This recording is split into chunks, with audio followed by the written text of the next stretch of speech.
village, which at a sense of duty's stern dictation, I, circumstance's victim, have been guilty. Young Frederick, who calls late commander, and I, your little room. Oh, mad intruders, how dare ye face me? Know ye not, O rash ones, that I have doomed you to extermination? have mercy on us.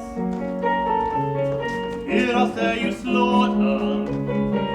I do not think I ought to listen to you, yet mercy should alloy our stern resentment, and so I will be merciful. Say on.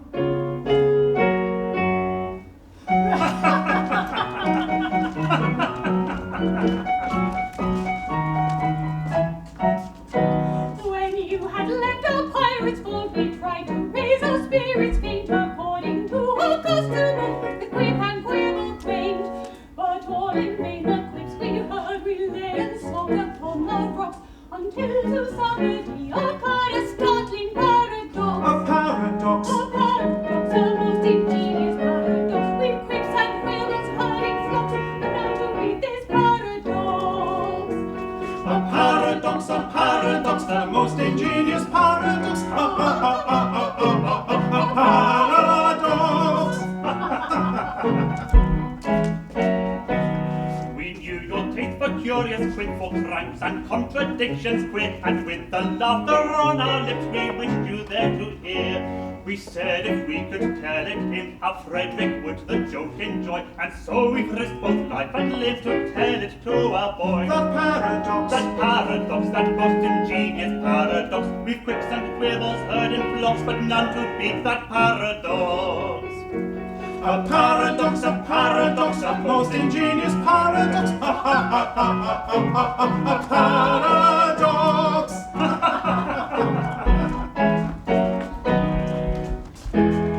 For some particular reason, to which, however, I've no desire to be disloyal, some person in authority, I don't know who, very likely the Astronomer Royal, has decided that for such a beastly month as February, 28 days as a rule are plenty. 1 year in every 4 his days shall be reckoned as 9 and 20. Through some singular coincidence, I shouldn't be surprised if it were owing to the agency of an ill-natured fairy. You are the victim of this clumsy arrangement, having been born in leap year on the 29th of February. And so, through a simple arithmetical process, you will easily discover that though you've lived 21 years, yet, if we go by birthdays, you're only 5 and a little bit over.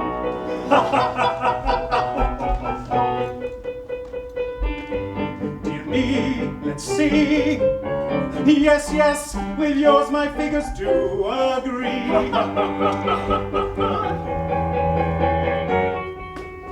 How quaint the ways of paradox, at common sense she gain mocks, though counting in the usual year, where's 21 I've been alive. Yet reckoning by my natal day, I am a little boy of 5. He is a little boy of 5.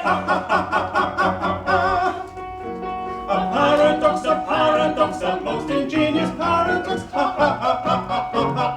paradox, a curious paradox.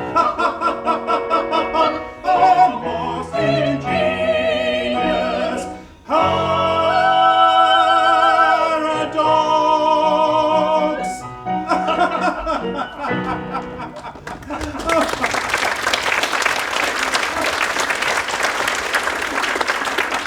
How curious! How absurdly whimsical. 5 1/4. No one would think it to look at me. You're glad now, I'll be bound, that you spared us. You would never have forgiven yourself when you realized you had killed 2 of your comrades. Comrades? I'm afraid you don't appreciate the delicacy of your position. You were apprenticed to us until my 21st year. No, until your 21st birthday. And going by birthdays, you are as yet only 5 1/4. You don't mean to say you are going to hold me to that? No. We merely remind you of the fact and leave the rest to your sense of duty. Your sense of duty. Don't put it on that footing. As I was merciful to you just now, be merciful to me. Do not insist upon the letter of your bond, just as the cup of happiness is at my lips. We insist on nothing. We content ourselves with merely reminding you of your duty. Your duty?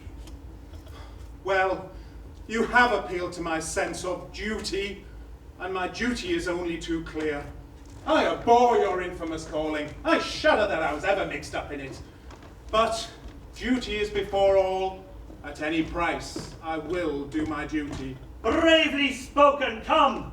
You are one of us once more. Lead on, I follow.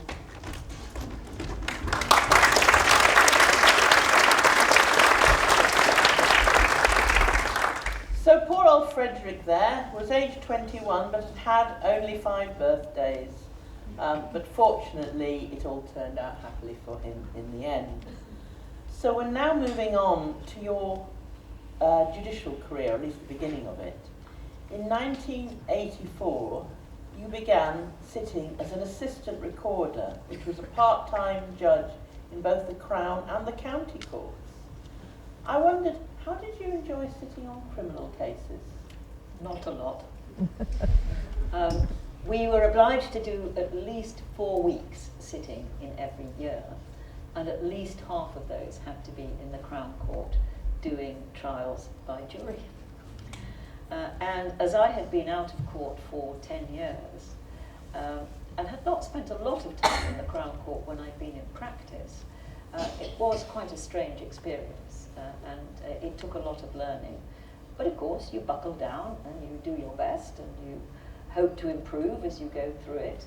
There are lots of things about the jury trial in English law which are somewhat counterintuitive. Rather a lot has to be kept from the jury. It's all in the interests of fairness, but actually you do wonder whether it's as fair as all that. And of course the other terrible thing is having to sentence people. Yes, how did you find having to do that?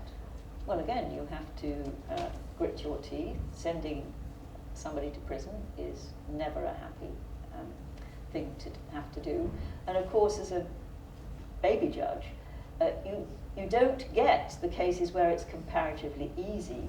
You know perfectly well the person's got to go to prison for a large number of years, and you can do a calculator thing and it's quite easy. The really difficult cases are the ones where it's touch and go whether the person's got to go to prison at all. And so, and you know it's going to make a huge difference to their lives if they do.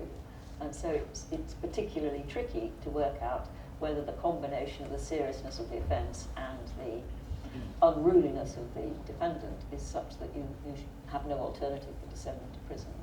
No, it wasn't easy.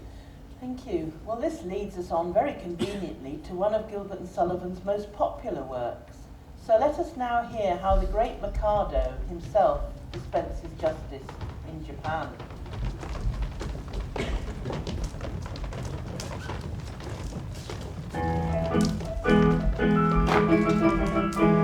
A more humane Mikado never did in Japan exist. To nobody's second I'm suddenly reckoned a true philanthropist. It is my very humane endeavor to make to some extent each evil liver a running river of harmless merriment.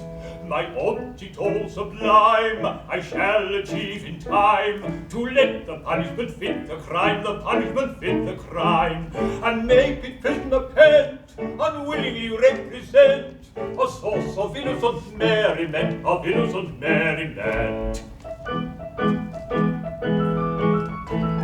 All prosy dull society sinners who chatter and geek and bore are sent to his sermons from mystical germs who preach from 10 till 4. The amateur tenor whose vocal villains all desire to shirk shall during of hours exhibit his powers to man to soul's back work. The lady who dyes a chemical yellow or stains her grey hair puce, or pinches her figure, is painted with vigor and permanent more than juice. The idiot who in railway carriages scribbles on window panes, we only suffer to ride on the buffer of parliamentary trains.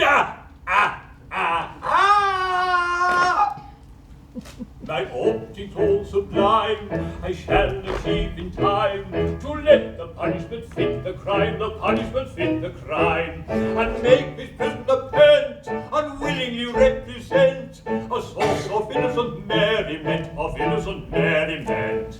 His object all sublime, he will achieve in time, to let the punishment fit the crime, the punishment fit the crime, and make his prisoner pent, unwillingly represent a source of innocent merriment, of innocent merriment.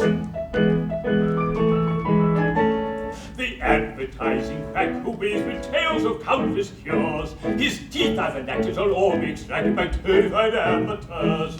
The musical singer attends a series of matches in flute and hops, by barking to Vogue, Miss Walden, Beethoven, a classical Monday pops. The billiard sharp whom anyone catches is doomed extremely hard. He's made to dwell in a dungeon cell, on a spot that's always barred, and there he plays extravagant matches in fitness finger strolls, on a cloth untrue, with a twisted cue, and elliptical billiard ball.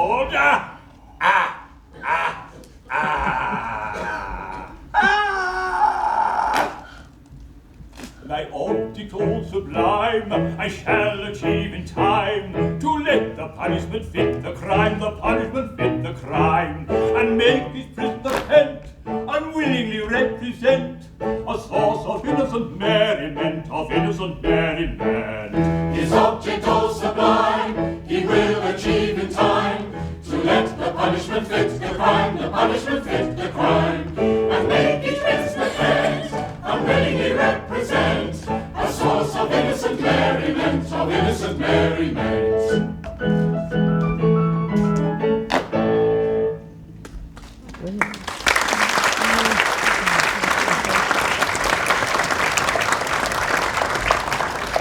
Well, Lady Hale, I don't think that bears much similarity to your judicial career. Not a lot of merriment in the Crown Court. Let's get back to you as a family lawyer, because this spans so much of your career. Law students of my generation knew of you as Professor Brenda Hoggett, a leading family law academic. But after the Law Commission, you were appointed to the Family Division of the High Court. That was back in 1994. So tell me, do you think there's anything further that the law could do to protect children? There's almost certainly further things that the law could do to protect children. But I tend to think that our law in England and Wales, obviously I don't know about Jersey law, and I couldn't possibly speak about Scottish law or Northern Irish law, which of course are different. But I tend to think that our law is pretty good, but it needs putting into practice, which means it needs a lot of extremely good social workers. It needs a lot of resources to help the families who are struggling with their children to stay together so the children can be safe but happy in their own homes. It needs very good lawyers and judges, a lot of courts in order to deal with the exploding numbers of cases which have happened. Some of them because we've had some high-profile scandals, child abuse scandals, which makes the social workers risk-averse, so they tend to bring proceedings to take the children away. And of course, sadly, some of them to do with COVID, which has definitely increased rates of abuse within the home, both of women and of children. So the system is struggling, and it needs resources. But I think the system is good enough if it had the people and the resources to do it properly. Thank you. Do you think we could ever go too far in the area of children's rights? I mean, they are children after all. Almost certainly one could go too far in the area of children's rights. Children have rights which adults don't. I mean, I think in my view, children have the right to be properly fed, properly clothed, properly housed, properly looked after, properly educated, properly brought up, to be functioning members of society. And those are rights of the sort that adults don't necessarily have. But they also have the right to be heard, to be listened to, and to have their views taken into account, but not necessarily determining what happens to them. Taken seriously, but not necessarily taken to the utmost degree. Thank you. I think it's time for some more music now, and that means it's time for Iolanthe. This is the comic opera where fairies meet the peers of the realm. Strephon, an Arcadian shepherd, wishes to marry Phyllis, and she's a ward of Chancery. And this was back in the days before your family division came about. Underage ladies in those days found themselves under the protection of the Lord Chancellor. Only if they were rich heiresses. I'm sure. But there was always money in it. Yeah, well, so often it does come down to money, doesn't it? The Lord Chancellor then was President of the Court of Chancery, in addition to presiding over proceedings of the House of Lords. Things have changed a lot since then. But let's find out a bit more about this Lord Chancellor, then the most senior judge of the land. And meet young Strephon too. He's a shepherd clearly, but maybe not so Arcadian in this excerpt.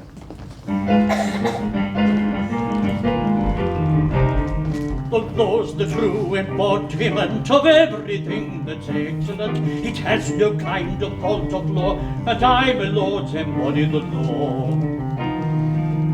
The constitutional guardian I of pretty young wards in Chancery, all very agreeable girls, and none not over the age of 21.